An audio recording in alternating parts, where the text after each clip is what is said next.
Pria harus minum 10 liter air setiap hari. Namun dia tidak pernah pergi ke toilet. Dia tetap bertahan meskipun meneteskan 2 tetes. Akhirnya dia menunggu sampai penjara membagikan kedelai sebagai makan siang. Dia langsung menelan semuanya tanpa bicara. Ketika kepala penjara datang untuk inspeksi, dia pura-pura makanan tersangkut di tenggorokan. Lalu dia mengembalikan semua kedelai dengan sekali teguk. Kepala penjara merasa sangat jijik.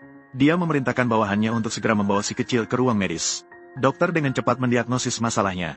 Kemungkinan besar ini disebabkan oleh minum air keran dalam jangka panjang, sehingga menyebabkan infeksi bakteri. Kasus ini hanya memerlukan 1 suntikan di ruang medis. Dapat disembuhkan dengan sukses.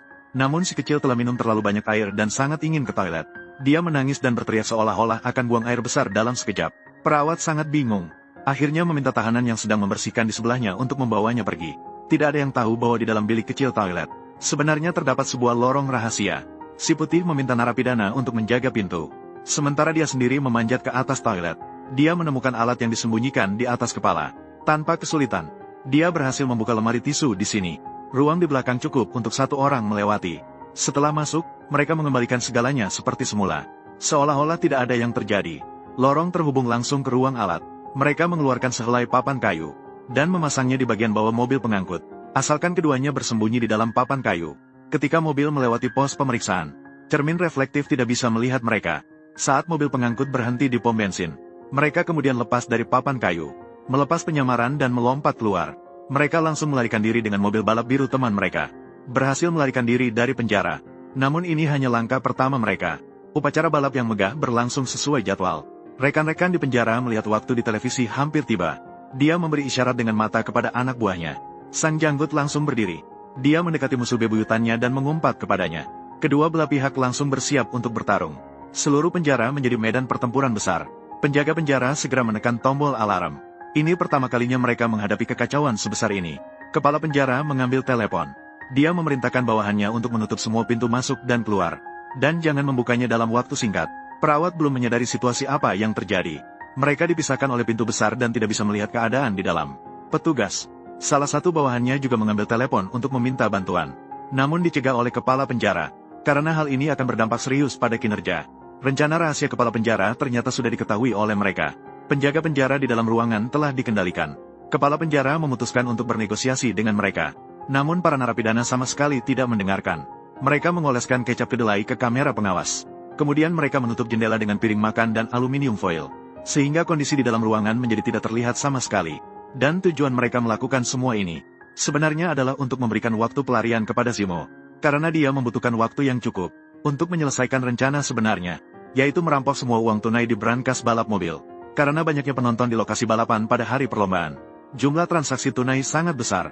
Balapan mobil akan menyimpan uang tunai ini. Sementara disimpan sementara di brankas bawah tanah melalui pengiriman melalui pipa. Akan diambil oleh mobil pengangkut uang setelah hari perlombaan berakhir. Meskipun brankas bawah tanah dijaga ketat dan sulit didekati, namun Zimo sudah memiliki ide brilian. Tanpa perlu masuk ke dalamnya, dapat mengosongkan uang kertas dengan mudah. Mereka membuat bom kecil, langsung meledakkan stasiun sinyal di dekat arena balap mobil. Hal ini membuat mesin pembayaran di seluruh arena menjadi rusak. Ketika orang tidak bisa lagi menggunakan kartu kredit, mereka hanya bisa menggunakan uang tunai. Ini secara signifikan meningkatkan jumlah uang tunai di brankas bawah tanah. Sementara 2 orang yang berhasil melarikan diri, datang dengan tenang ke lokasi balapan. Menyamar sebagai petugas kebersihan. Langsung masuk ke saluran pengangkutan sampah. Berhasil mencapai ruang bawah tanah. Bertemu dengan rekan-rekannya. Bai Mao mengungkapkan rencananya sendiri. Ternyata dia ingin meledakkan saluran langsung. Langsung menghentikan uang yang diangkut dari tengah. Matt mengikuti permintaannya. Membawa 2 pulpen pemutih dan sebuah kantong plastik sebelumnya. Dan permen beruang kesayangannya. Bai Mao dengan tenang meletakkan pulpen pemutih ke dalam kantong plastik. Kemudian menambahkan 2 kantong permen beruang. Kemudian menambahkan sedikit cairan tak dikenal. Setelah dicampur rata, dia mengatakan bom sudah jadi. Kedua orang di sampingnya tidak percaya. Kak, kamu tidak sedang bercanda kan? Apakah benda ini benar-benar bisa meledak? Dia menjadi bingung seketika. Sebagai seorang pria yang pernah menjadi agen 007, dia tidak bisa mentolerir keraguan dari kedua anak muda ini. Tanpa ragu, dia langsung menulis rumus kimia di dinding. Dia memberitahu kedua orang itu prinsip dan kekuatan ledakan bom ini. Kedua orang yang lulus sekolah dasar ini terdiam dan bingung. Baiklah, aku sedikit mengerti sekarang. Aku juga. Dengan berkata-kata, si putih memasukkan bom ke dalam kotak. Setelah dikemas dengan rapat, langsung dimasukkan ke dalam pipa.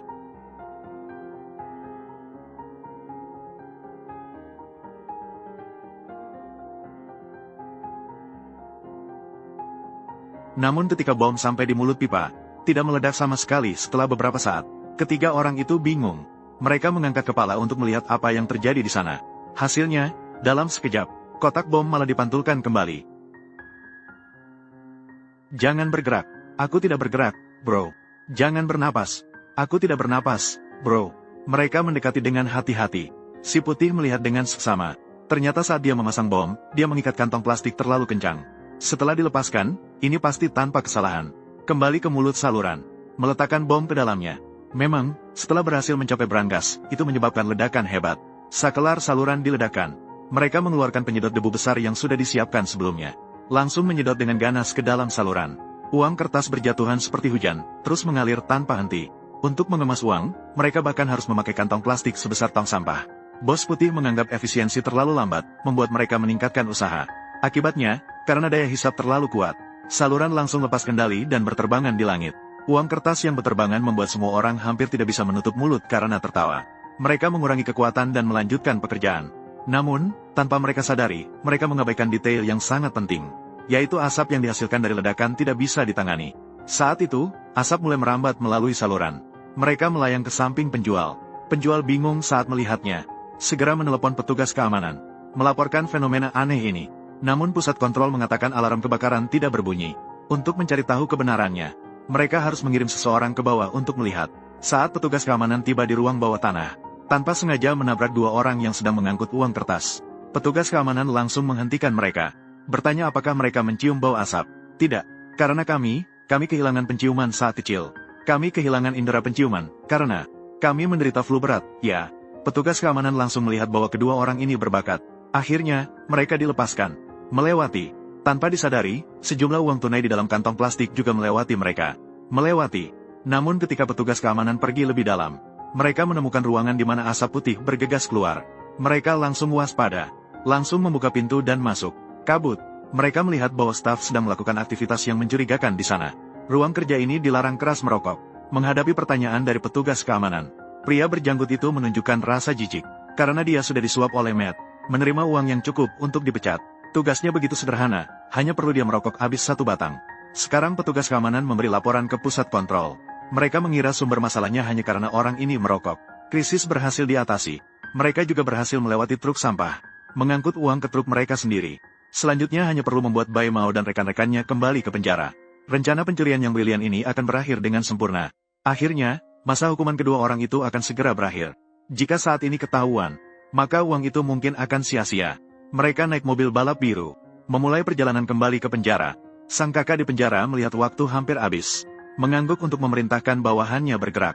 Dia mengambil pensil dari penjaga penjara, mengeluarkan 2 batang inti pensil, menyelipkannya di dalam selembar tisu, lalu menusuknya ke stop kontak untuk menyebabkan korsleting. Berhasil membakar tisu dan melemparkannya ke dalam tong sampah. Cukup mengangkat tong sampah, maka alarm kebakaran akan terpicu dengan lancar. Sang kepala penjara melihat bahwa ini tidak bisa terus berlanjut. Jika seluruh penjara terbakar, dia juga akan hancur. Maka dia hanya bisa meminta bantuan pemadam kebakaran. Sementara 2 orang berambut putih telah mengenakan pakaian pemadam palsu. Mereka menyelinap saat mobil pemadam kebakaran bergerak. Setelah sampai di penjara, mereka segera turun dari mobil, kembali melalui lorong sebelumnya menuju ruang medis. Petugas pemadam kebakaran datang dengan tegang. Dengan susah payah membuka pintu dengan memukulnya. Namun mereka menemukan hanya tong sampah yang terbakar di sini. Mereka terkejut sejenak. Dalam sekejap, tugas pemadaman selesai. Uang yang susah payah didapat. Menunggu perawat masuk ke dalam kamar. Bai Mao juga berpura-pura tidak pernah pergi. Berhasil menciptakan alibi untuk dirinya sendiri. Dia pikir rencana ini sempurna. Namun, berita ditayangkan di televisi hari itu. Kasus kehilangan uang di sirkuit balap berkembang. Polisi menemukan uang yang dicuri di truk sampah yang ditinggalkan. Bai Mao terkejut melihat berita itu. Uang yang sulit didapat dengan susah payah. Bagaimana bisa uang itu dikembalikan oleh Matt sendiri? Setelah keluar dari penjara, dia langsung mencari adik Matt. Namun, dia mengetahui bahwa Matt telah pergi ke desa. Berita bahwa dia tidak akan kembali ke kota ini lagi. Bai Mao kembali ke rumah dengan rasa putus asa. Merasa ditipu. Tiba-tiba terdengar suara di luar pintu. Dia keluar dan melihat. Tidak tahu siapa yang melemparkan sekop di depan pintu rumah. Bai Mao mengira itu adalah lelucon. Dia pergi dengan marah. Namun tiba-tiba dia berubah pikiran. Bukankah di rumahnya ada ayunan merah? Dia segera mengambil sekop dan mulai menggali. Setelah beberapa saat, dia benar-benar menemukan sebuah kantong uang yang pernah dicuri di bawah ayunan. Ternyata Matt yang pintar itu tidak mengembalikan semua uang. Saat dia membawa uang bersama orang lain, Dia diam-diam mengambil 2 kantong dan membuangnya ke tempat sampah yang sebenarnya. Cukup menunggu 2 kantong uang terkubur. Dengan bantuan pelacak di dalamnya, dia berhasil menemukannya. Dan menggali kantong uang itu lagi. Dan mengembalikan semua uang lainnya kepada polisi. Agar masalah ini segera mereda. Saat menghitung uang di sirkuit balap, sistem listrik rusak. Mereka juga tidak tahu berapa banyak uang yang mereka terima secara tepat.